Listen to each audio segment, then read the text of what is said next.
Hello. Long time no see. How have you been?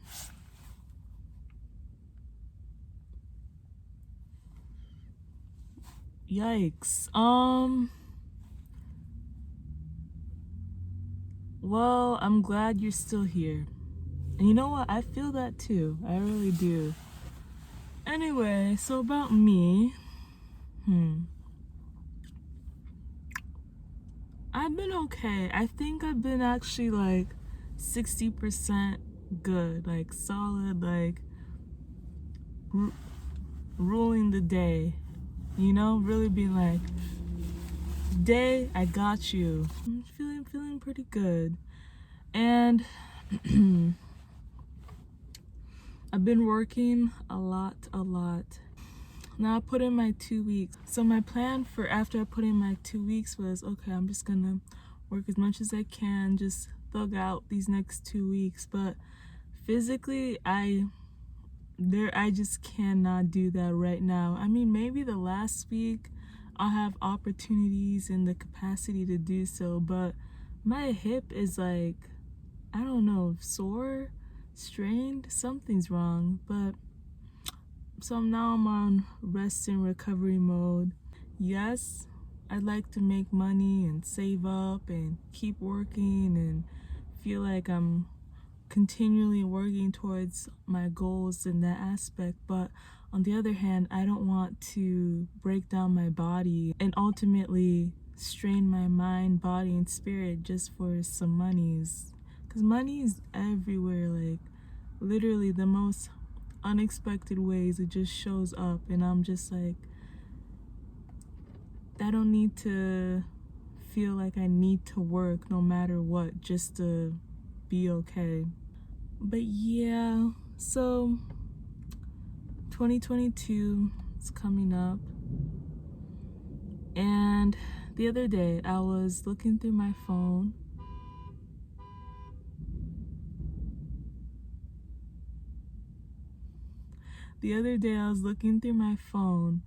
And I was just seeing all the videos I took this past year because I restarted my album from January of this year, so no photos except from January exist on my phone. So I'm just like watching myself, and like I took like so many random videos and photos and of just me just doing me stuff. And I'm just like, wow, I've really grown a lot. And it's like in the moment you don't feel it because you're just living that moment, but like now I'm able to look back and like connect all these dots and be like, okay, I did that. Oh wow, here I am now. And like I think about the state of mind I was in certain photos, like times when I felt like things are not gonna be okay or things are bad and there's no way out, and all this really like low beliefs about myself and the world. And like I look at pictures, I'm like, oh, I look at old pictures, I'm like, if only. But hey, everything always comes full circle. So with that being said, 2022 is coming up, less than 2 weeks, and I want to get a good head start instead of waiting till January 1st to start on my resolutions, which I'm not even gonna think of them as resolutions. I'm just gonna think, I see them more as just like adjustments that I need to make to step into the next phase of my life. And this next phase is just time stamped by this current year or this current moment, and that's it. Because it doesn't really matter what year it is, what day it is, when I start. Everything is always happening exactly as it should be. So resolutions, I see them more as just like a guide or a reminder of certain things that you want to do to help you get to that next phase of your life. But you're constantly working on those things as the year is happening and even afterwards. So yeah, I've been thinking a lot about the intentions I want to put into 2022 and reflecting, all that stuff. And I think one of my major adjustments that I'm making into my life is sobriety. Like, I've been like on and off this year. I think my longest streak was maybe like 4 or 5 months, and then I would like get back into it a little bit. Then I'll be like, okay, I'm done for like a month or so.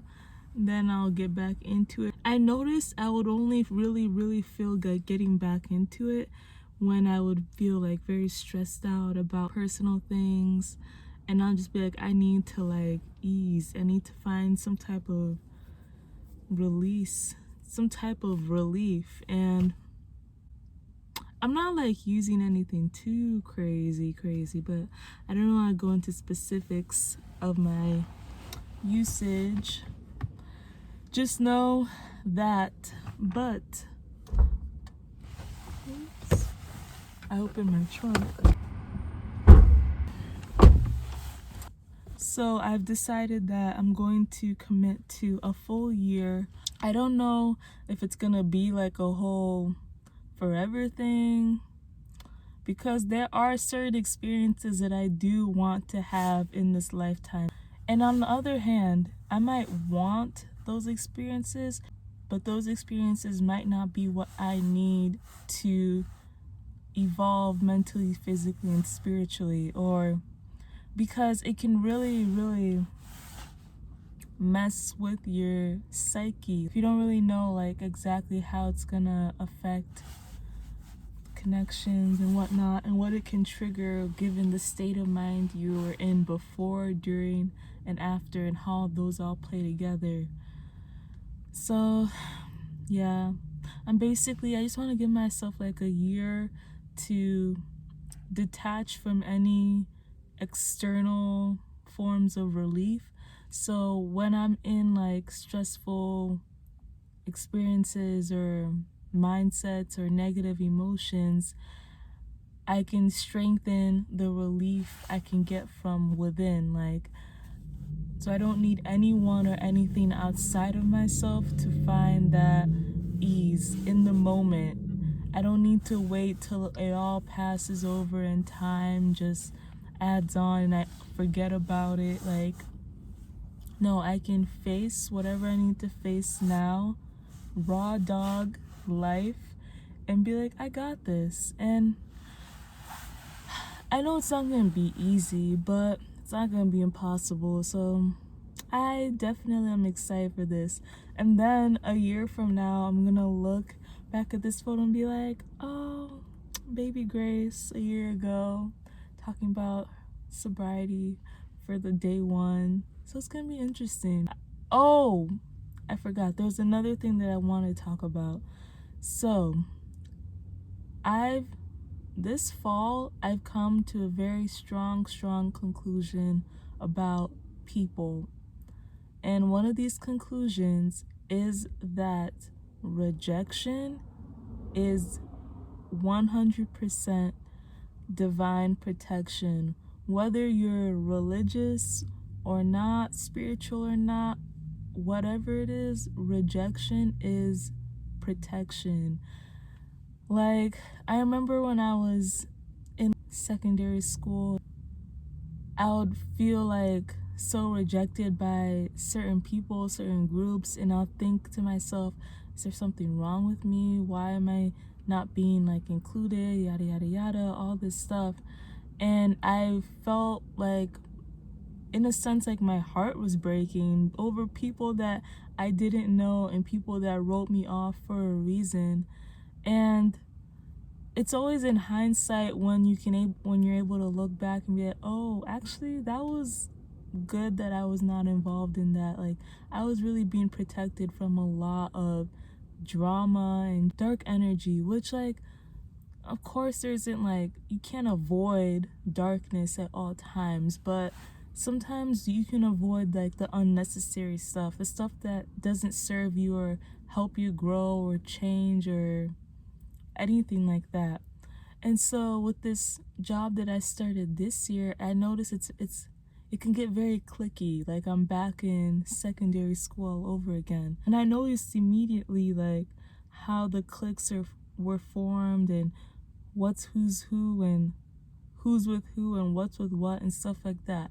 And I feel like the old me, like me in secondary school, would have tried so hard to adjust herself to fit in whatever the clique's agenda was, you know? And like it wouldn't feel natural. It wouldn't feel natural for me. It wouldn't feel natural for the people I'm trying so hard to be accepted by.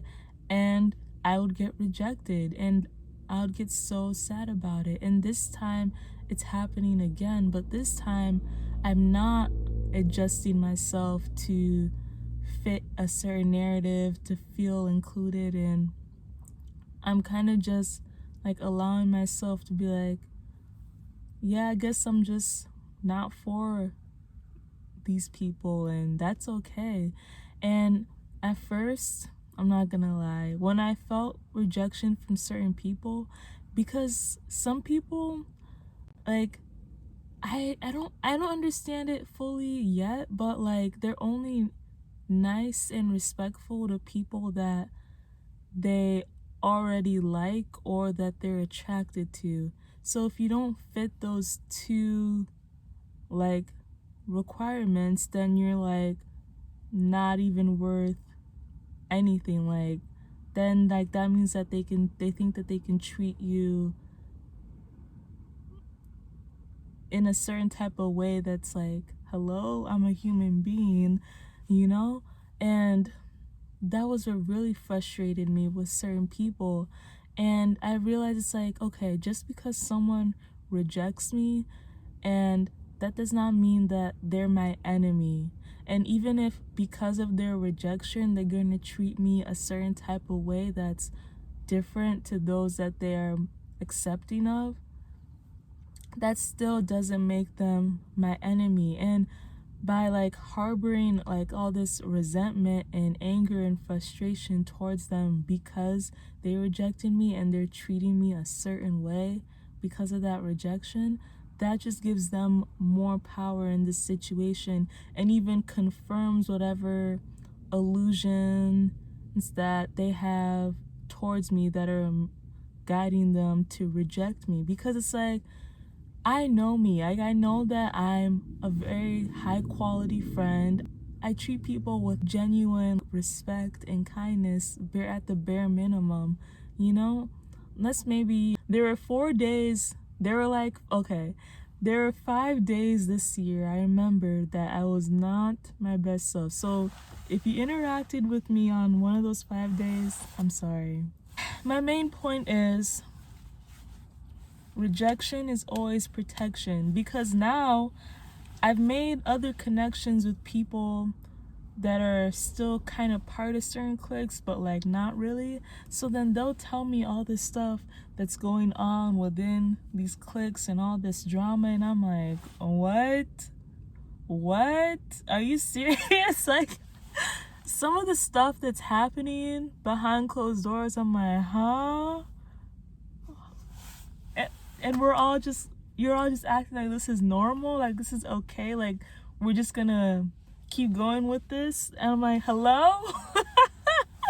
But I'm just I don't know, but hey, it's everyone's own journey, so what's for them is for them. So if they can handle all that, and they seem to be, no, see, now I'm thinking too much about them and I'm giving away too much. I'm giving it too much thought already. Point blank, period. People that reject you, literally thank them, because you are being protected from unnecessary BS, essentially. And two, they're not your enemy. They might not like you, they might not respect you and do all these things, but at the end of the day, if they reject you just because of for some superficial, whatever their reason is, if they reject you, but you know that you did not do anything wrong and you know who you are, they're not your enemy. Unless they're crossing boundaries, of course you want to step up and say, that's not going to fly with me. But if they're like rude or mean or just nasty, that's just more so just showing you more about them. And those types of behaviors, when I see them being played out, I'm like, okay, yeah, I'm glad that you reject me. Because when you see them acting like nasty towards you just because they rejected you and you're not part of their clique or whatever their reason is, that just shows you more about who they are right now in that moment. And the best thing to do is honestly just say, thank you for rejecting me, and I hope that you find the healing that you need, but I'm not going to be a part of it.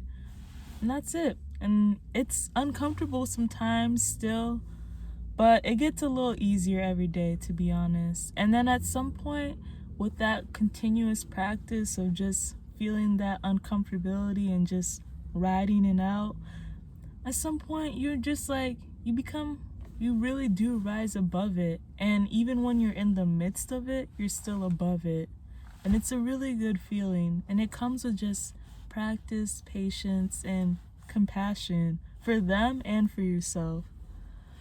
So, yeah, those are just my thoughts on this December 14th of 2020 of 2021.